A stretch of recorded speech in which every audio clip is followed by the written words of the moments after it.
I still remember the exact moment my life changed. It was a Tuesday morning. The kind of boring morning where nothing exciting is supposed to happen. But that was the day Jake Carter destroyed my reputation. Back then, I was just a quiet college student with one big dream. To build my own tech company. I worked day and night on a project idea. A smart security system powered by AI. For months, I barely slept. Coffee became my best friend. And instant noodles became my main diet. But I didn't care, because I believed that idea could change my life. And then, Jake happened. Jake Carter was the type of guy everyone liked. Tall, confident, always joking, always smiling. The problem, that smile was about as trustworthy as a used car salesman. One evening, I made the biggest mistake of my life. Jake asked to see my project. He said, "Relax man, I just wanna help you improve it." And like an idiot, I trusted him. I showed him everything, the code, the presentation, the business plan, every single detail. 3 days later, our professor announced a big competition. Students would present tech projects to real investors. The winner would get funding, and possibly a job offer. This was my moment, or so I thought. Presentation day arrived. Students presented one by one. Then Jake walked onto the stage. Confident, smiling. And then, my heart stopped. Because the slides on the screen were mine. My idea, my design, my system, word for word. I sat there in the audience, frozen.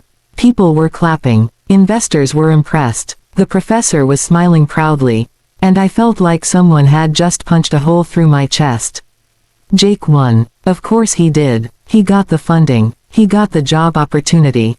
And I got nothing. Actually, that's not true. I got something. Humiliation. For weeks people whispered things like, "Did you hear Jake invented that system? Man, that guy is a genius." And every time someone said that, I wanted to scream, but I didn't. Instead, I made a promise to myself. One day, Jake Carter would regret what he did. Years passed. Life wasn't easy. While Jake's career took off, mine started at the bottom.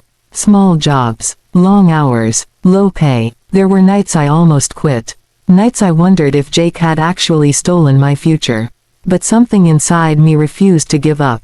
So I kept learning, kept building, kept trying. Eventually, things started changing. My small tech project turned into a startup. My startup slowly turned into a company. And my company, well, let's just say investors finally started paying attention. Years later, I was sitting in my office on the top floor of a glass building in New York. Still drinking too much coffee. Still working too much. But now, people called me CEO. Then one day, my assistant walked in. "We're acquiring a small startup next week."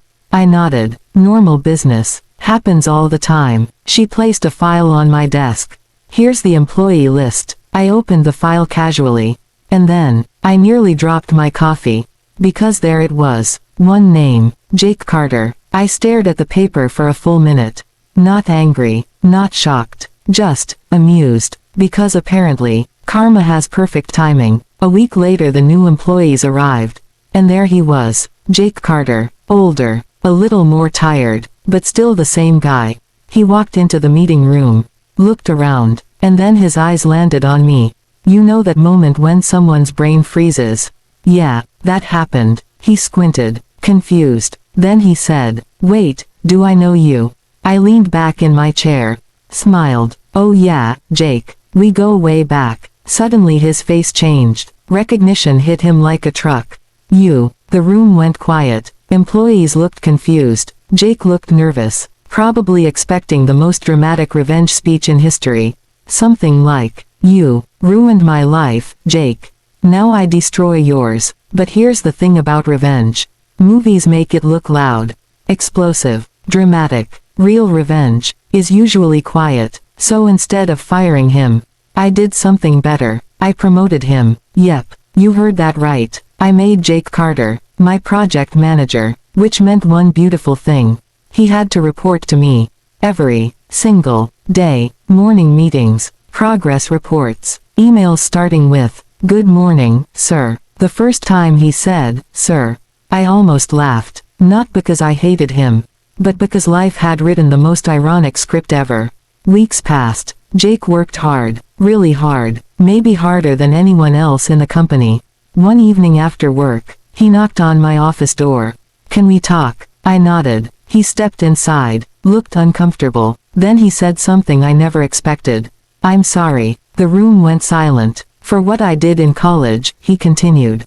"I was young, stupid, and selfish." He looked down. "I've regretted it for years." I studied his face, trying to see if he was lying. But he wasn't. For the first time, Jake Carter actually looked human. Not the villain I had imagined for so long. Just a guy who made a terrible mistake. And suddenly, my revenge didn't feel so important anymore. So I sighed, smiled, and said something that surprised both of us. "Relax, Jake. You already paid the price." He looked confused. "What do you mean?" I leaned back in my chair. "Because every morning, you walk into the office. And the guy you betrayed is the guy signing your paycheck." For a moment, Jake stared at me, then he laughed. And honestly, so did I. Because sometimes, the best revenge isn't destroying someone.